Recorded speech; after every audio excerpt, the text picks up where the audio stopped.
Welcome to Who Are You? Curious Stories of Family Lore.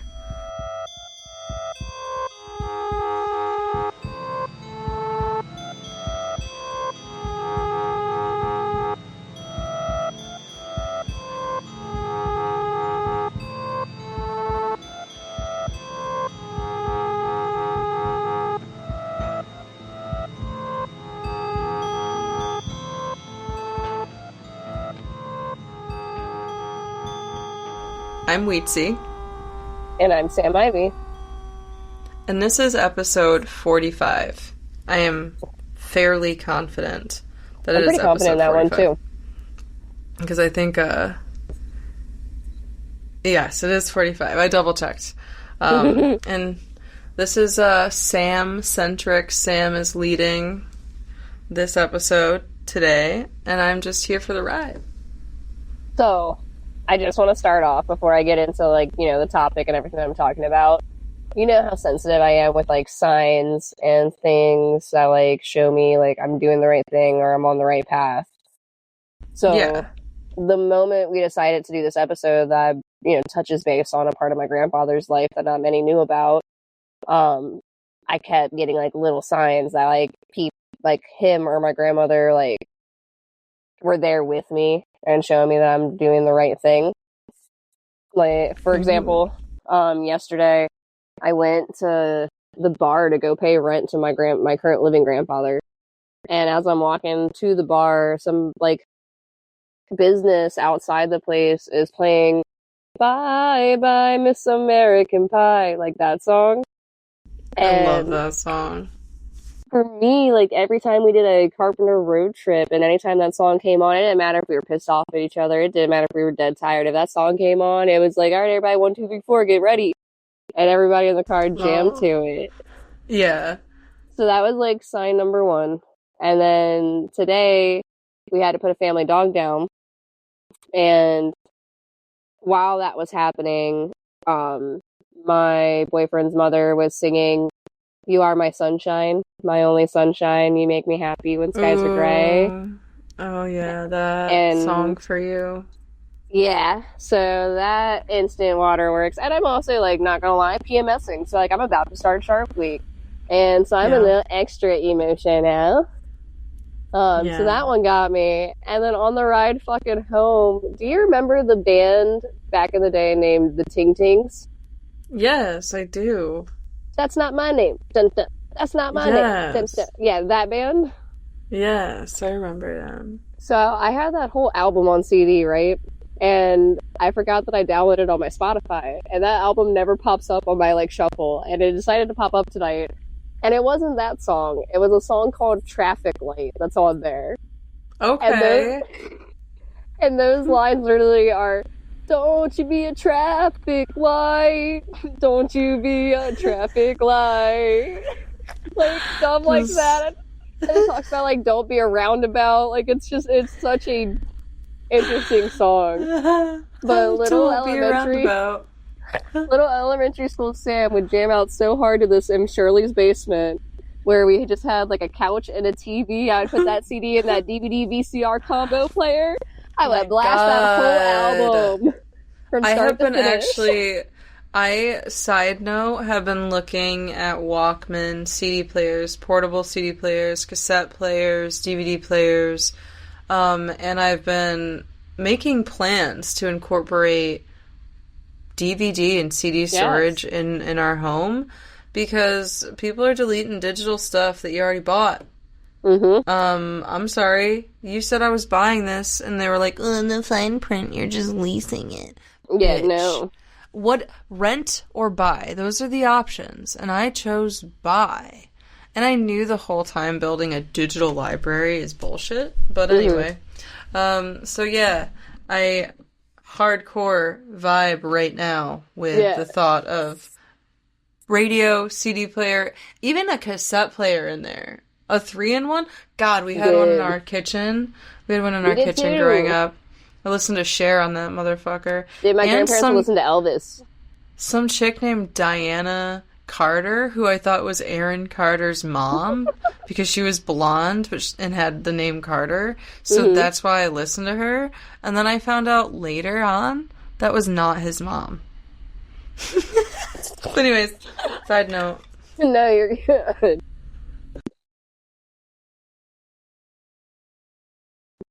Sorry. Both of us muted our mics to cough at the same time. Yeah. But sorry. You're good. Your week has been, like your day today. We were gonna record earlier, and we didn't, which honestly is fine because I ended up working on this little. I can't say anything. Oh my gosh, I haven't said anything on this podcast, I hope.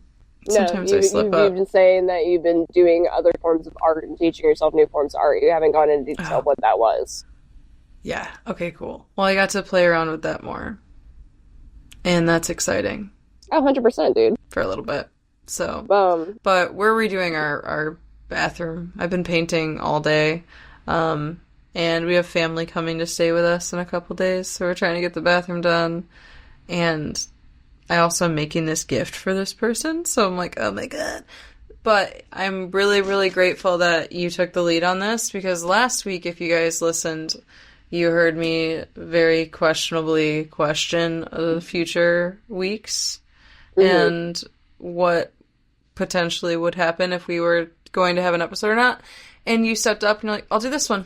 And I'm really excited, but I'm just rambling because I just wanted to share with everybody that if I sound monotone or extra out of it, it's just because I can't even tell you how many hours I have been painting. So I'm just a little tired, but I'm glad that we're doing this, though. I'm glad we are too. And if I don't seem as energetic either, it's just because I feel like the angel of death at this point. Between everybody that I have gotten invited to, whether animal or human, to be there for their last moments. That's like what you're saying is like people tend to call you and you tend to be around in the last moments. Yeah, and I guess it's like I'm just good in situations like that because I'm calm. Like my water sign, I don't know what it is. It's like I can absorb the energy, I can feel your pain, but like I'm very calm and level-headed, and people always look at me to make the decisions at that point.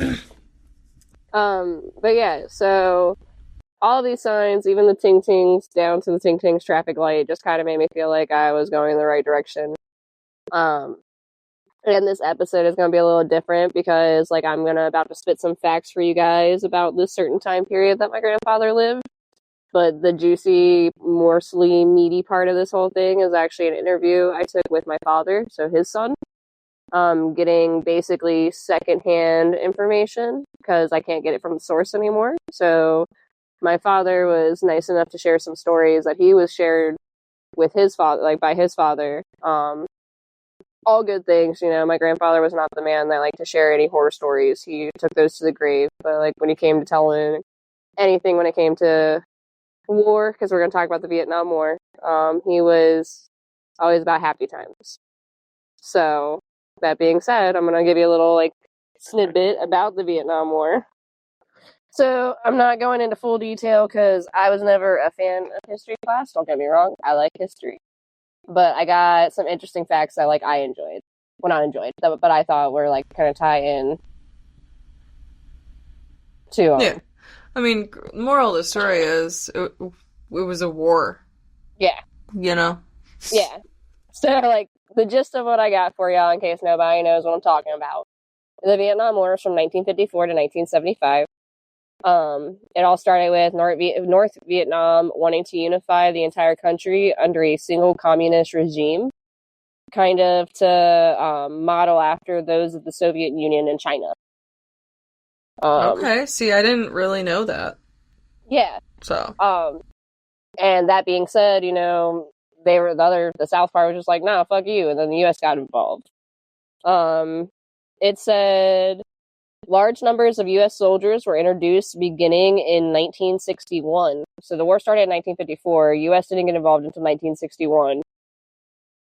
By 1969, more than 500,000 U.S. military personnel were stationed in Vietnam. Dang. Yeah. And then when the war came to a close, the U.S. suffered approximately 362,000 total military casualties, both killed between the line of duty and from being wounded and not surviving. Damn. That's, I mean, war, there's always going to be deaths in war, but it's crazy. It never ceases to, like, surprise me and depress me whenever I hear, like, casualty numbers from war. No, it just made me, like, on a grand scheme of thing, realize that my grandfather, who was in the U.S. Army, who got stationed actually in Nam, was able to be not part of that statistic, not part of that number. You know, he survived. Yeah, and to hear, that's like, such fuck. high numbers, it's just a wild, like, because if he didn't survive, like, my grandparents weren't married yet. They were, like, talking. My grandma was like, you got to come back for more and I'll marry you. So Yeah. I wouldn't be here if he didn't make it through. Yeah, that's wild to think about. What was his... You're probably gonna get into it. I'll wait. Um, but yeah. So, like I said, most of the details kind of come from my dad's interview. But the next little fun fact that I'm going to have that you might not know about what happened in Vietnam, but caused a lot of its casualties during and after, and not even just U.S. casualties, but Vietnamese casualties as well, was this little thing called Agent Orange. Do you know what Agent Orange is?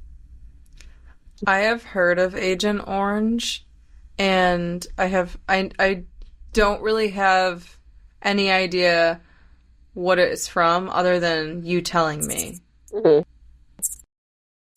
So, for me to tell the fam too, it is a toxic plant-killing chemical that the U.S. military used to clear foliage during the Vietnam War. So, like, what were they clearing it for? For, like, troops to move in, For or... troops to move in, to be able to see, to show, because you gotta think about it, like, the Vietnamese warrior, or, like, military and stuff, like, they knew the land better than we did. So they had all their hidey holes, they knew how to work with the environment. Did you just say hidey holes? I did say hidey holes. Yes. I just imagine them, like, creating, like, a burrow through the grass. I mean, that's probably not super Yeah. far-fetched. With the tall, Exactly. like, bamboo. So this high-based plant chemical, like, is going to kill all that, so that way it's easy for our troops to see, move in, and conquer. But Damn. little did they know that exposure to the herbicide had such effects as cancer, congenital birth disorders, and life-threatening health conditions that they didn't realize till after exposing not only the U.S. soldiers, but those native to the Vietnamese area, like women and children that weren't, you know, fighting in that war. Damn. That's... You know, you'd think that they would test this out first before they just start using it on people. Mm-hmm. Yeah, so the U.S. sprayed over 11 million gallons of Agent Orange over 20 million acres in Vietnam. Fucked up. And I'm bringing this up because my grandfather suffered some of the side effects from Agent Orange and being exposed to it. Damn. And those, like, conditions that were caused by Agent Orange, and there was, like, a whole laundry list of them, but I only wrote down the ones that either my grandfather had or that, you know, I feel like a lot of people have heard of that would make more sense than the random ones. Yeah. But they cause things like bladder cancer, B-cell leukemia, diabetes type 2, multiple melanoma, Parkinson's disease, and respiratory cancer. Respiratory cancer sounds awful. I didn't even know you could get respiratory cancer. And what even is that? Well, he had CRPD, which wasn't cancer, but it was a respiratory condition, which made it hard for him to breathe half the time. Not COPD? No. Maybe what COPD.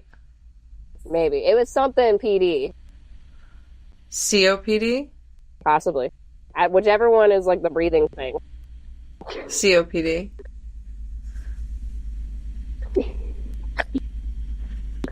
COPD. But yeah, he had that. I don't know if that's necessarily from Agent Orange, because he had a bunch of other medical conditions too, but Agent Orange definitely kickstarted, like, his bladder cancer and, you know, other conditions that made his body more susceptible for things. It affected his already there diabetes. Like, I mean, I would argue that it could have caused it if one of the side effects of Agent Orange's bladder cancer and he developed bladder cancer later in life. Yeah. That's because of Agent Orange and he should have been thoroughly compensated for his diagnosis. What the fuck? Yeah. Oh my god, that's awful. But, so, you know, kind of go on a more positive note, we can go ahead and trickle into the interview with my dad if you want. Like I said, he kind of gives his firsthand information, his, like, secondhand stories that he heard from the horse's mouth itself. Yeah. All right. So I'm going to start now. Hold up before you talk. All right. We're going to go ahead and start this recording. This is my father, Curtis Carpenter, and this is in regards to the Vietnam War that my grandfather, his father, went ahead and participated in. There really are no rules. This podcast is the way that it rolls. It's all natural. If Kay finds anything that's, you know, maybe controversial or something along those lines, she may take it out or not. But if not, we're all just kind of upfront and honest. It's life. What about language? Language doesn't matter. I fucking curse like a sailor because that's how you raised me. Okay, I mean, you know my mouth. I wanted to ask ahead of time. But no, you're good. So basically, like, why we're doing this and like what I wanted to, you know, get a voice memo of you for is I wanted to have, and like this podcast is just a digital diary of life and stories of things that I'm not going to be able to hear anymore. Once like, I'm gone, exactly, once I'm dead and gone. Because, you know, gone. Robert Carpenter, my father's father, passed away. So like these stories are secondhand that we're about to hear. And they are passed down from his father to him and now from him to me. And that way, you know, shit, if I ever get dementia or something or my memory goes, I can at least listen to this podcast and be like, holy shit, yeah, my grandfather did this shit. Now, that being said, the topics that we're going into regarding the Vietnam War aren't necessarily war topics because the way that my grandfather rolled is he never wanted to tell us about the tragedies that he experienced in Vietnam. When he talked about Vietnam, it was always about the side quests or the random stuff that he would do in the free time. It was all the good memories because he never liked to dwell on the negative. He lived in the now. So that being said, I'm going to lead into my father, Curtis Carpenter, explaining to you, you know, the stories that he heard from his father. I appreciate the introduction. Of course. Now, one thing you will learn about anyone that fought in the Vietnam War, they will very rarely ever talk about it. Their dad surprised me when he sat there. We were sitting around fishing one day. He was drinking his Heineken. I was drinking my Bud Light?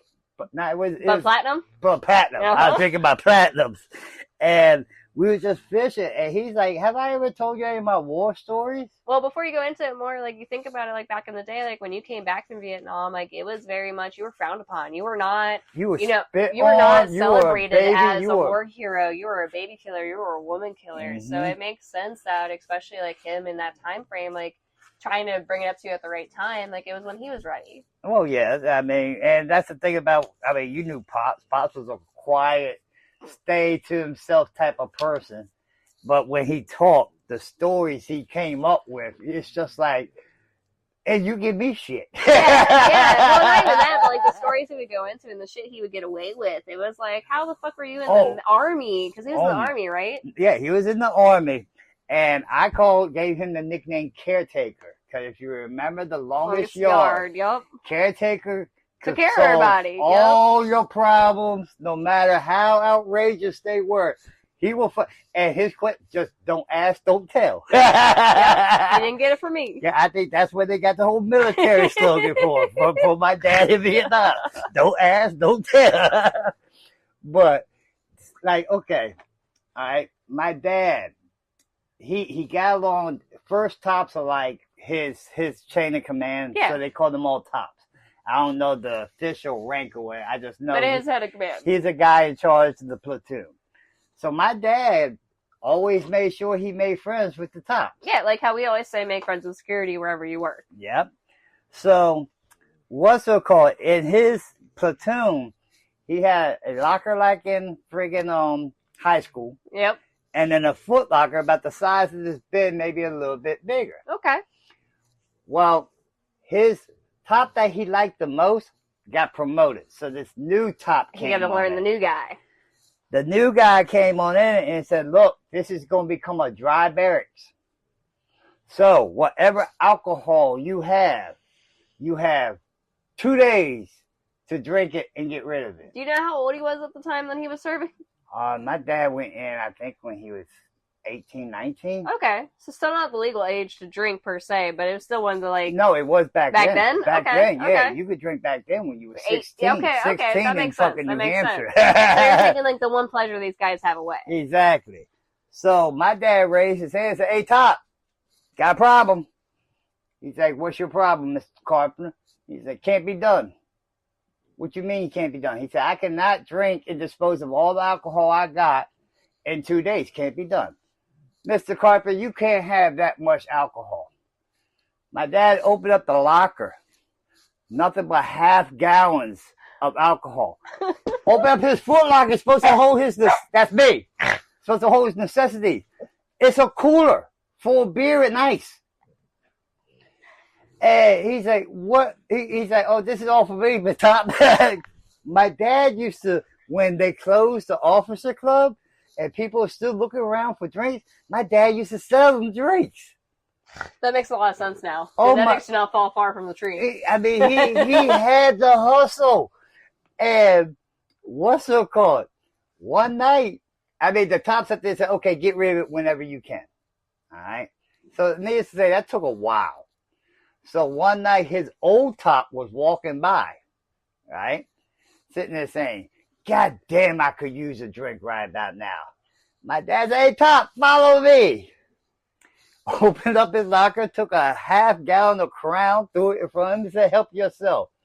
So him and the Top are sitting there chit-chatting. The new Top walked by. No. My dad said he stopped, looked in there. He said, that man wanted to say something so fucking bad. Turned around and walked away. His old Top sat there, looked at him and said, the good goddamn thing that motherfucker kept walking. He's like, I would have tore him a new asshole. Oh, he would have been Lord. digging the trees. He said, the fuck is my drink.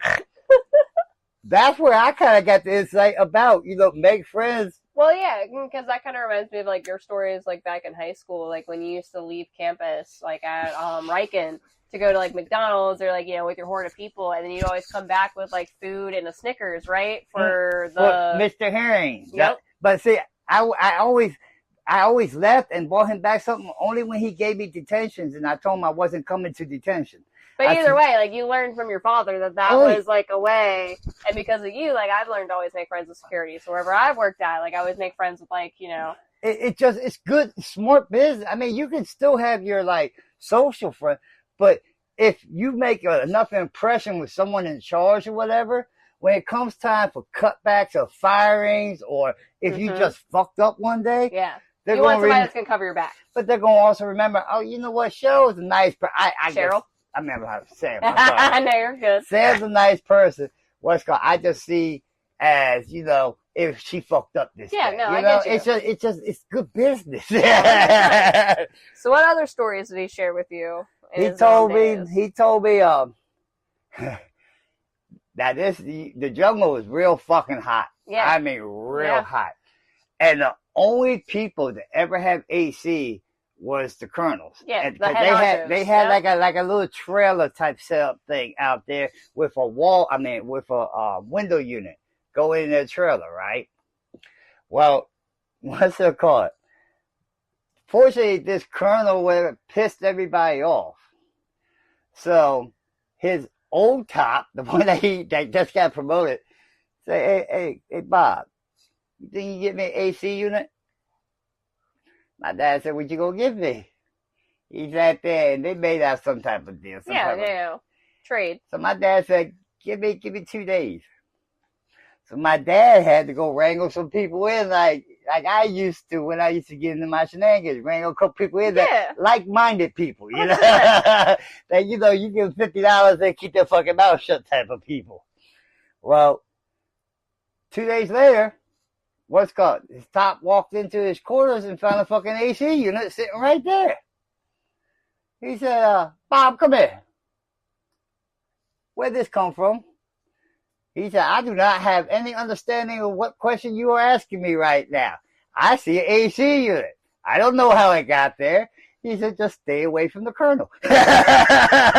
They stole his fucking AC unit out of the fucking This trail. sounds like some major pain shit, man. Oh my! And like I said, Dad said that it said that he looked at it like he had to be over there, all right? Yeah. And he's gonna make the most of it. Exactly. I mean, and if it okay, here's another story. All right, go ahead, share. Him and his best friend at the time, I think his name was Mickey something other. All right, they were on water truck duty. Water truck duty means you drive up to near the front of the line, all right? Mm-hmm. And if something catches on fire, you have to put it out. Yeah. As the bombs and everything and the Jesus Christ. bullets are flying over your head. You know what I'm saying? So it was him and Mickey's night that night. So what did they do? They took the water truck to the nearest fucking stream, emptied the whole fucking truck down into the fucking stream, pulled the truck up to the front lines, and laid up there and got high and drunk and watched the missiles and everything. No, they fucking didn't. Oh my god. That makes so much more sense now because you guys gotta understand as listeners, like my grandfather was very silent type.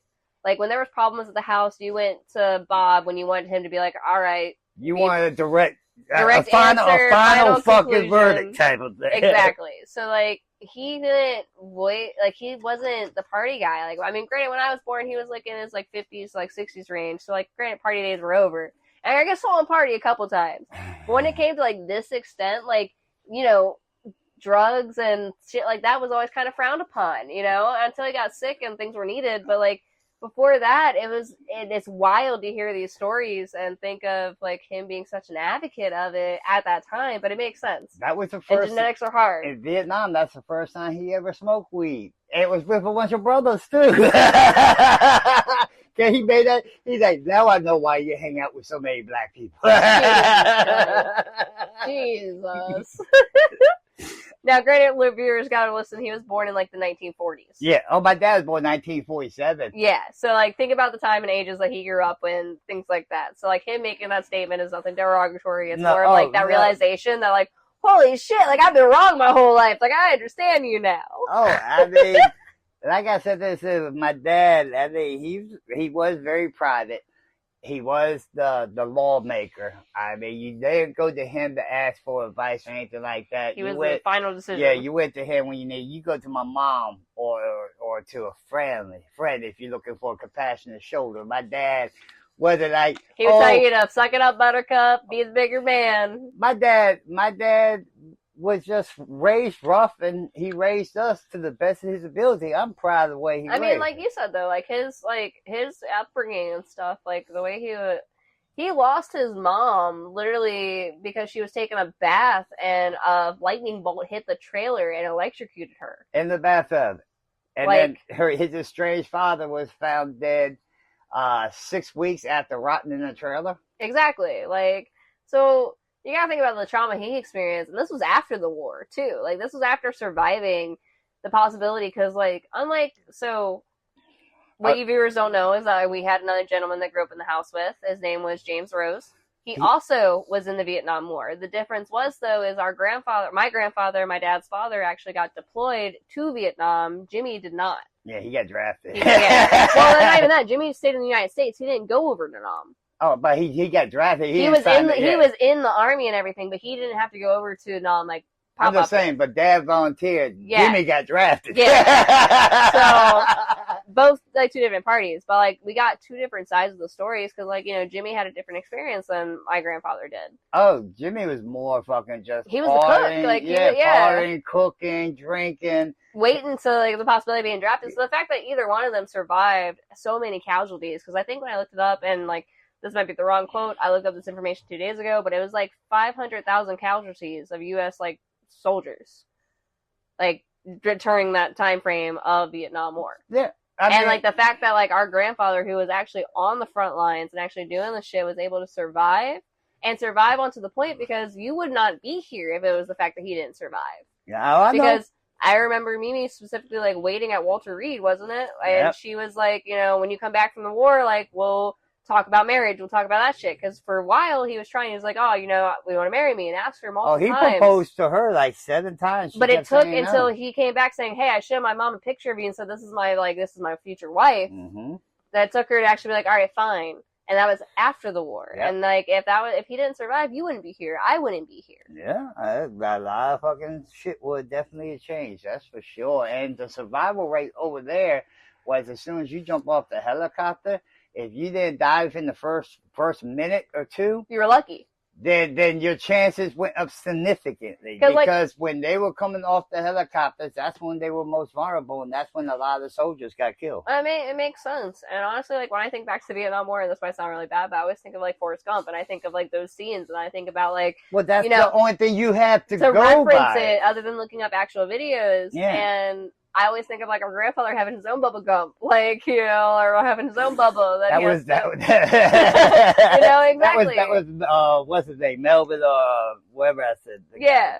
Mickey. Yeah, Mickey. But Yeah. that's what I'm saying, like, having his own Bubba. And, Mhm. like, for somebody to go through something so tragic, to come back and not be honored as a war hero, but to be criticized, and to still push on and create a family and create a life. And that's what a lot of people didn't do when they Exactly. got back. They just They stayed in the PTSD. yeah, They, and they live lived in the streets streets and things like that. The fact that, He And found a trade. I mean, it's and funny. honestly, I'm gonna say it was a lot for Shirley. It was Oh. a lot of Shirley. I feel like if he didn't have a honey to come home to and to make his reality a reality, you know, to have somebody to confirm the fact Oh, like I this is wouldn't be real. around either. No, now either. like it Yeah. wouldn't. He would be down that rabbit hole. And like I said, it's just one thing I have noticed is because you know me, I've always been around older people my entire life. I very seldom hang out with people my own age. Yeah, no, I'm the same way.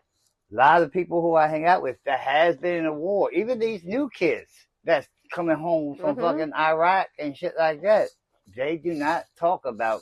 It's kind of like it- Fight Club is the way I take it, you know? Like, why, if I was the one to experience that, if I was the one to go over to war and have to slaughter somebody on somebody else's command, why would if I come home and boast about that, I feel like that's a red flag. I feel like that's a trigger. You know, that's a very big sign of something more fucked up in my Police, brain. please keep an eye on this person right Exactly, here. exactly.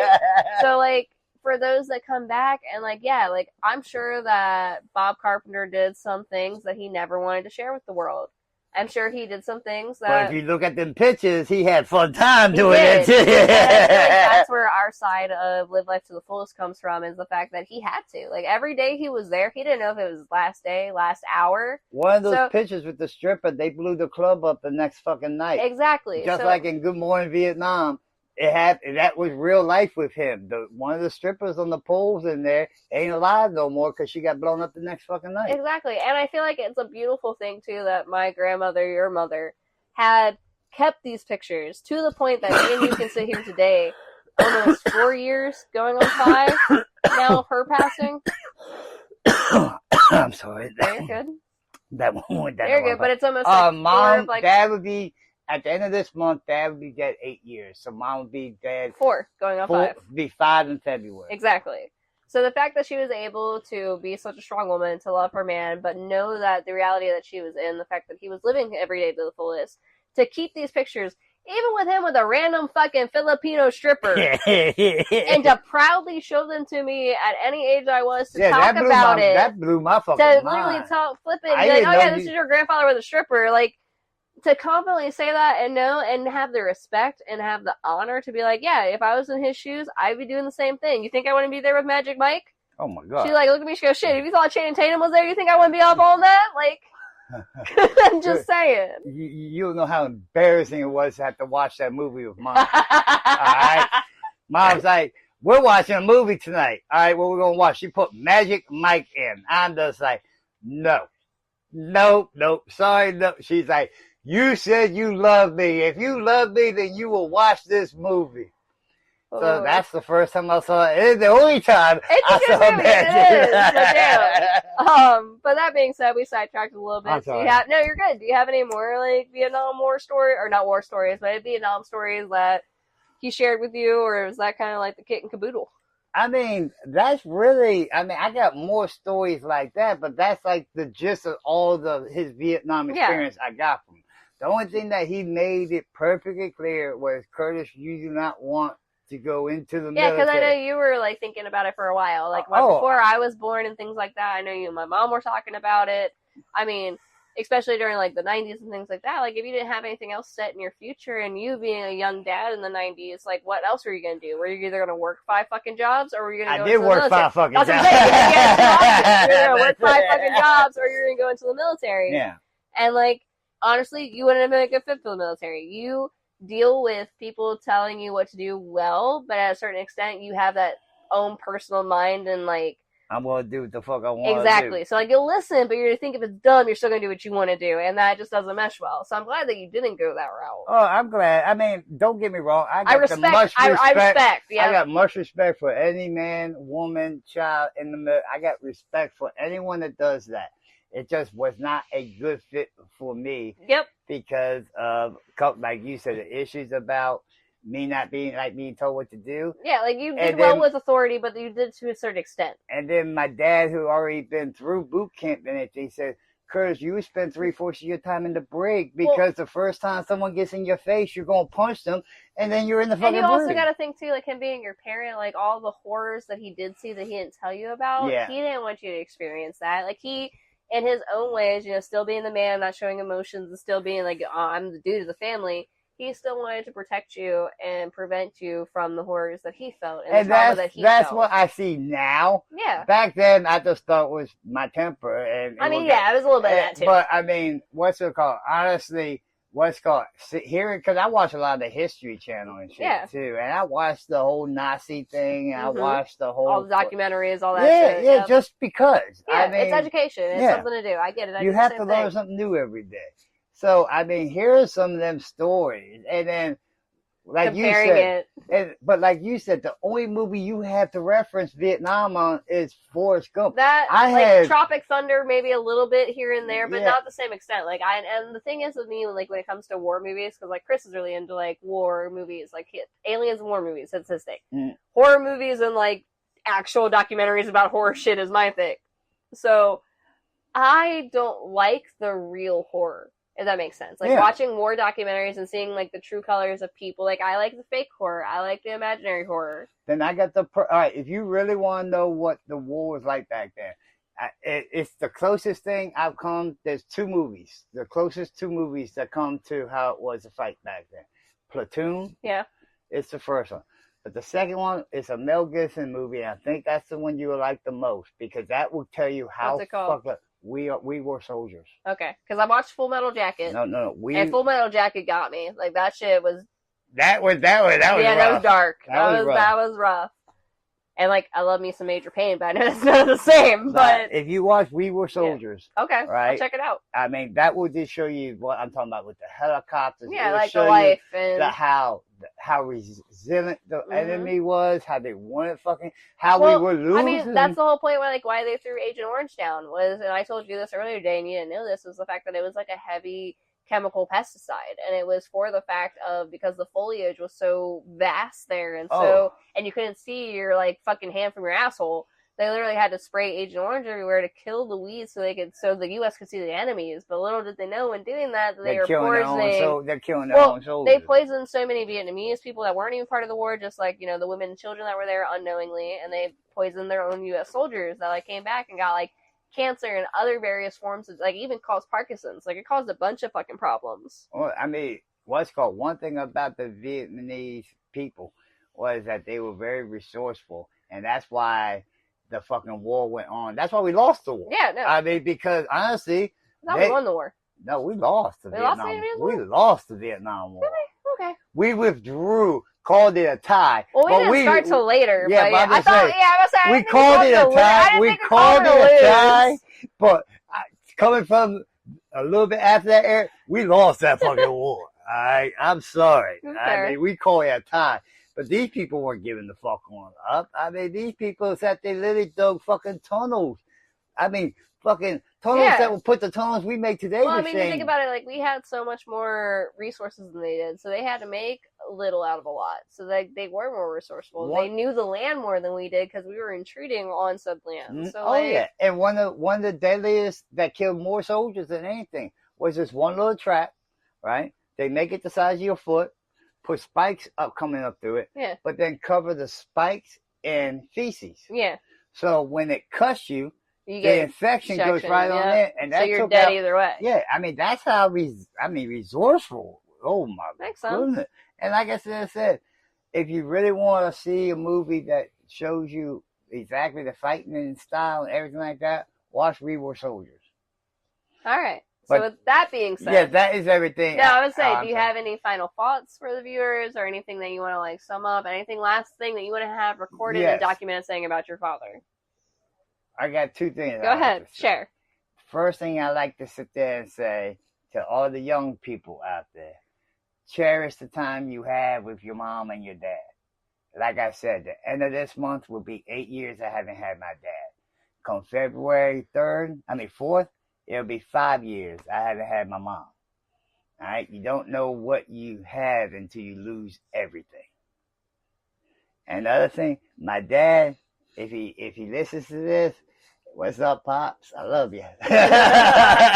Fair and well said. And that being said, this is the Vietnam recording with Curtis Wayne Carpenter, and that is all, folks. Thank you for tuning in to Who Are You? This is Sam Ivy. Okay. That was my first on-field, interview. Training, That was awesome. I think his laugh is so contagious, and so I was laughing and making faces at Sam the whole time, not out of disrespect for what he was saying, but just because I absolutely love your dad's laugh. I love when he just busts out full belly cackle in the most random times. So and I love that. So I kind of like that we were listening and you could see our reactions. When we launch the Patreon, that's the type of stuff that will be on the Patreon, is video with our reaction. So I don't think I'm gonna cut that or edit that. I think just leaving it the way that it is, because you did great. I thought it was awesome, and I think the story of the traps right at the end there, your dad just threw that grain of knowledge out there. That's terrifying. Dude, it was... Sorry. One second. You're good. It was, really fucking cool to, kind of get this information. He, definitely enjoyed doing the interview, and, said even though if it's not for the podcast, he would love for me to just sit down and record him, because my dad has memory problems to begin with.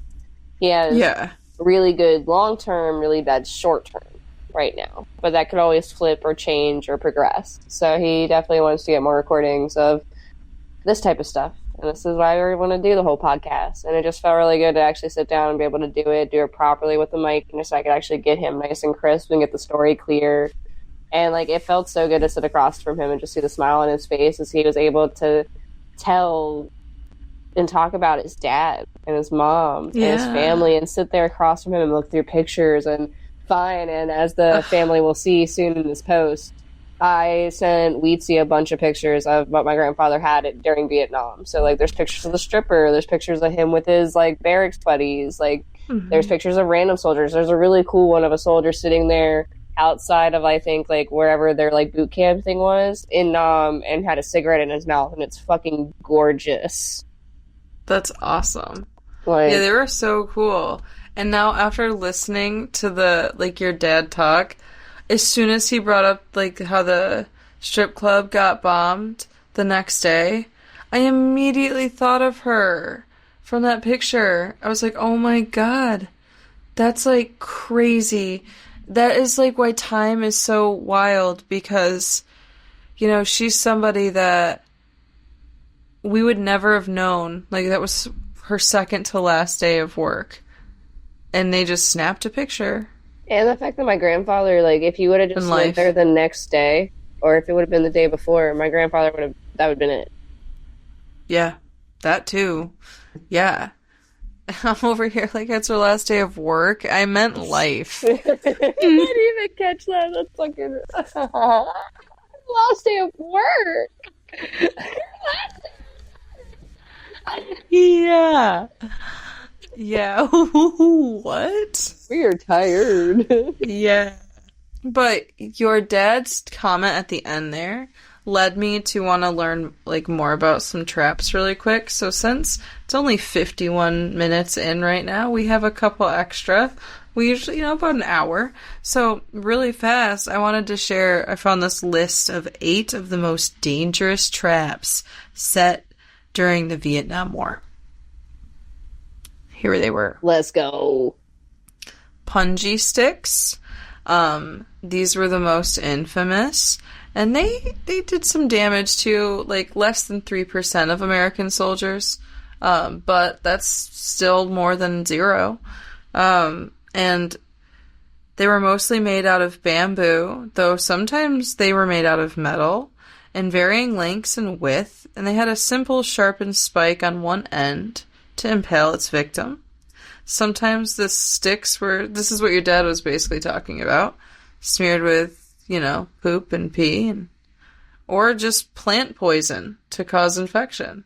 So potentially maybe Agent Orange. I don't know if the Vietnamese were using Agent Orange, but plant poison is just a weird little coincidence. Yeah, that's a little... Yeah. They were often, like, jammed into camouflage pits. So, covered, so that you would step on them, and then, oh my god. The other one is grenade traps. So, one side of a string was attached to a stake rising up from the floor, with the other side attached to the safety pin in the grenade. When a soldier tripped the wire, the grenade would detonate. Which I can't understand. Like, this is the darkest part of humanity. You are creating and manufacturing weapons for specifically murdering other human beings, and now you're a soldier, and your job, whether your choice or not, your job is to set literal traps to murder other human beings in masses. As many as you can is such a dark reality that these people lived in. Like, it just fucks with me. It's crazy. I just can't imagine, like, setting a trap like that for somebody. I can't imagine, like, being okay with that. Like, I understand, like, taking your orders and doing what you have to do, but, like, that's why I've never joined the military. That's why I've never done anything that's, like, I'm a leader, not a follower. I can't just be a sheep, Yeah, and, I don't know enough about, because the Viet Cong is typically who... And who knows, like, what type of brainwashing they were under, what type of, like, all the different things. So, like, that's what I'm saying. Like, I could not begin to imagine. Yeah, good and bad, like, the good guys and the bad guys is relative to where you are. So, it was a conflict. And the conflict was shitty. But anyways, number 3, cartridge traps.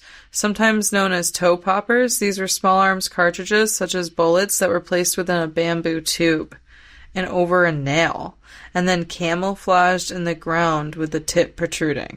When stepped on, the pressure placed on the bullet would force it down onto the nail, igniting the primer and exploding. This created an opportunity for the Viet Cong to ambush whilst the wounded soldier was treated. These are dark. They are super fucking dark, dude. Dude, I didn't realize. Like, when I was like, oh, that's crazy, I wonder what other ones there were. I did not realize it was gonna be like, it hit me like, oh, fuck, it's dark. But anyways, snake pits, number 4. Snakes were commonly used in traps inside tunnels. The tripwires would trigger the release of snakes that were hidden inside bamboo. They used bamboo for every single one of these so far. And were also known as 3-step snakes, because basically they were so poisonous that you were dying pretty shortly after being bitten. American tunnel rats had to be specifically trained to navigate and disarm these traps. So, like, that's kind of crazy that That's a wild fun fact on the end of that. Yeah. And the fact that American soldiers were like, oh crap, we gotta disarm these. Let's use rats. That's crazy. The Viet Cong also hid snakes in soldiers' backpacks and tied them to branches, like, so that the snake's head is just hanging out off the branch. So you just, like, walk into it and get bit. I don't want to be in that. That's why so many American soldiers died. The next one, oh my god. There's an image for this one. Well, if you think about, like, everything that you're talking so far, like, they use nature to, like, supply these weapons. So, yeah, they're gonna, like, America's gonna drop Agent Orange on them to destroy all the nature that's there. And that's supplying them their main use of weapons and creating these traps. Yeah. Wild. Yep. Keep going. Number 5 is the mace. Possibly one of the worst. And it looks terrifying. It was activated by a tripwire, and it was essentially a large metal or wooden ball with spikes that would just swing down from the tree and smash you. I came in like a wrecking ball is all that's playing in my head right now. Yeah, you would. I'm just kidding. It does look like a spiky Miley Cyrus wrecking ball. Number 6, tiger traps. Similar to mace, they were weighted, spiked, studded board. So instead of a ball, it was a board, so it just came down and smacked you in the face. Whoa. Other ones were pressure release traps. So anything that was important to American soldiers, they would booby trap, like trophies, flags, essentials. So apparently the Viet Cong would fly flags and, like, American soldiers would try to steal them. So, like, Capture the Flag, that game, may be based off of the act of American soldiers stealing the flags of Viet Cong, and then the Viet Cong members retaliating by booby-trapping said items, so that when the soldiers went to steal said items, they would die or get hurt. So, I think that's where Capture the Flag comes from, maybe. Don't know for sure, but it seems maybe. I mean, that seems like a heavy possibility. We're going to speculate, yeah. We're not going to confirm nor deny. Check the show notes for the answer. I'll put it there. The other thing, the last, is a bamboo whip. Spikes were placed over a long bamboo pole, which was pulled back so that it arched and was, like, pressured. So it's just, like, sitting there ready to whip out any second. So then a tripwire comes. Or it doesn't come because the tripwire is just sitting there. You come along, a soldier, and you step or pass the wire and it trips and you just get, oh my god, impaled because they put things on the end of the, like, nails and shit to stab you. Not only are you getting whipped, but you're getting impaled. And those are 8 traps found during the Vietnam War. That's what your grandfather survived. That's crazy, dude. That's some dark, wild shit. Yeah, but I think talking about it just goes to show you, like, your grandpa, in spite of all of those booby traps, survived, had a good time, and was in the right place at the right time to make it home. And I think it's so cool that your dad, shout out Dad, took the time to sit down with you, and I learned a lot today. So thank you really a lot, man, for taking the lead on this and sharing awesome info. Of course, man. It felt good to, talk about my family, and, I know we like to talk about spooky things and other topics on this podcast, but it felt good to bring it back around to what the whole point and the main point of why we started doing this in the first place. Yeah. And it's still got spooky there. There's always ways 100%. to, There's to always spook the it up. spooky. Yeah, there's spooky and everything. But it is. At our core, this is why we do this, and you never know what you're going to get. So, never stop asking yourselves, Who are you? who are you?